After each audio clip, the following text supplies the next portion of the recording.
Hi friends, welcome to Kalai Samaiyal. இன்னைக்கு வீடியோவில் நம்ம எதை பற்றி பார்க்க போகிறோம்னு பார்த்தீங்கன்னா நைட்டு வந்து பார்த்தீங்கன்னா டின்னருக்கு வந்து ஒரு சிம்பிளாக ஒரு கார சட்னி செய்கிற ரெசிபி பற்றி தான் பார்க்க போகிறோம். ஸோ என்னென்ன தேவைன்னு பார்த்தீங்கன்னா ஆனியன், தக்காளி, காஞ்ச மிளகாய், கொஞ்சம் பூண்டு பல் உரித்து எடுத்துருக்கோம். கூடவே வந்து பார்த்தீங்கன்னா சிறிதளவு வந்து புளி, தேங்காய், கருவேப்பிலை, கொத்தமல்லி இதெல்லாம் எடுத்து வச்சுருக்கோம். ஸோ இது எப்படி சட்னி ப்ரிப்பேர் பண்ணுறது வீடியோவில் பார்க்கலாம். வாங்க வீடியோக்குள்ளே போகலாம். ஸோ ஒரு நிமிஷத்துக்கு அப்புறம் வந்து பார்த்தீங்கன்னா எண்ணெய் வந்து சூடாயிடுச்சு. ஸோ அடுத்து வந்து பார்த்தீங்கன்னா ஆனியன் நம்ம ஆட் பண்ணிக்கலாம்.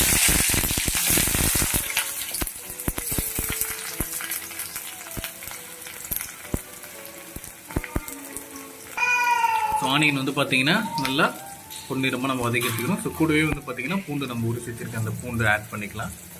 ஸோ உங்களுக்கு காரம் அதிகமாக வேணும் அப்படின்னும் போது வந்து பார்த்தீங்கன்னா பூண்டு நிறைய ஆட் பண்ணிக்கோங்க. ஸோ காரமாகவும் இருக்கும். ஸோ நெக்ஸ்ட் வந்து பார்த்தீங்கன்னா காஞ்ச மிளகாய் அதை ஆட் பண்ணிக்கலாம்.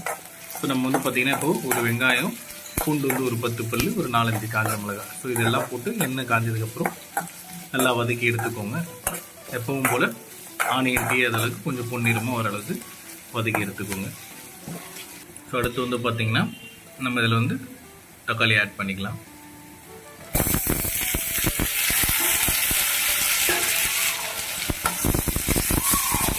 தக்காளி வந்து பார்த்திங்கன்னா நம்ம இந்த சட்னிக்கு வந்து ஒரு தக்காளி மட்டும் நறுக்கி எடுத்துருக்கோம். உங்களுக்கு தேவைன்னா இன்னொரு தக்காளி சேர்த்து எடுத்துக்கலாம். கொஞ்சம் புளிப்பு தன்மையாக உங்களுக்கு தேவைப்படுதுன்னா இன்னொரு தக்காளி ஆட் பண்ணிக்கோங்க.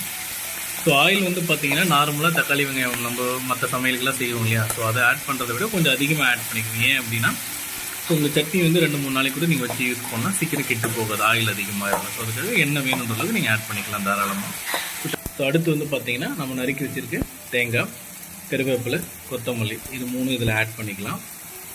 ஆட் பண்ணிவிட்டு ஒரு சின்ன மிக்ஸ்அப் கொடுத்துக்கோங்க.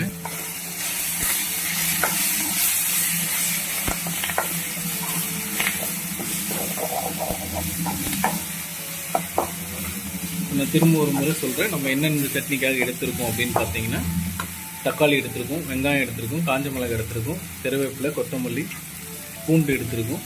ஸோ இது எல்லாமே எடுத்துருக்கோம். தேங்காய் வேணுன்ற அளவுக்கு ஒரு 1/2 மூடி தேங்காய் சோப் பண்ணி எடுத்துருக்கோம். அண்ட் ஆல்சோ ஒரு கொஞ்சம் அளவுக்கு வந்து பார்த்திங்கன்னா புளி, உப்பு தேவையான அளவுக்கு நம்ம ஆட் பண்ணியிருக்கோம். ஸோ இதுதான் இந்த சட்னிக்கு தேவையான பொருட்கள். ஸோ என்ன ப்ரிப்பரேஷன் மெத்தடுங்கிறது நீங்கள் வீடியோவில் ஃபுல்லாக பார்த்துருப்பீங்கன்னு நினைக்கிறேன். ஸோ அடுத்து வந்து பார்த்திங்கன்னா தேங்காய் வந்து அந்த பச்சை ஸ்மெல் போகிற வரைக்கும் ஒரு 3 to 4 மினிட்ஸ் வந்து நல்லா வதக்கி எடுத்துக்கோங்க.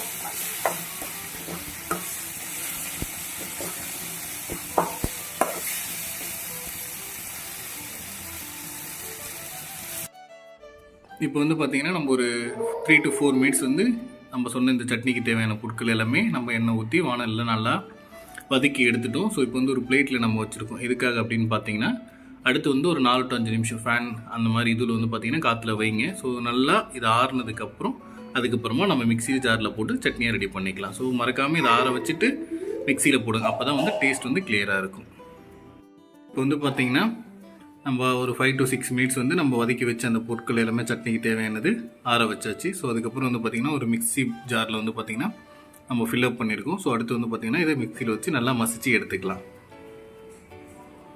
கார சட்னி வந்து ரெடி ஆகிடுச்சு. மிக்சியில் போட்டு நம்ம நல்லா மசிச்சு எடுத்துட்டோம். ஸோ இது கூட வந்து பார்த்திங்கன்னா நம்ம ஒரு சின்னதாக ஒரு தாளிப்பு கொடுத்துருக்கோம். ஸோ கடுகு, கருவேப்பிலை எல்லாம் போட்டு ஸோ அது இந்த சட்னி கூட ஆட் பண்ணிக்கோங்க. அவ்வளோதான். நீங்கள் வந்து இது வந்து தோசை, இட்லி, சப்பாத்தி இது கூட வேணாலுமே சாப்பிடலாம். ஈவன் ரைஸ் கூட சேர்த்துக்கலாம்.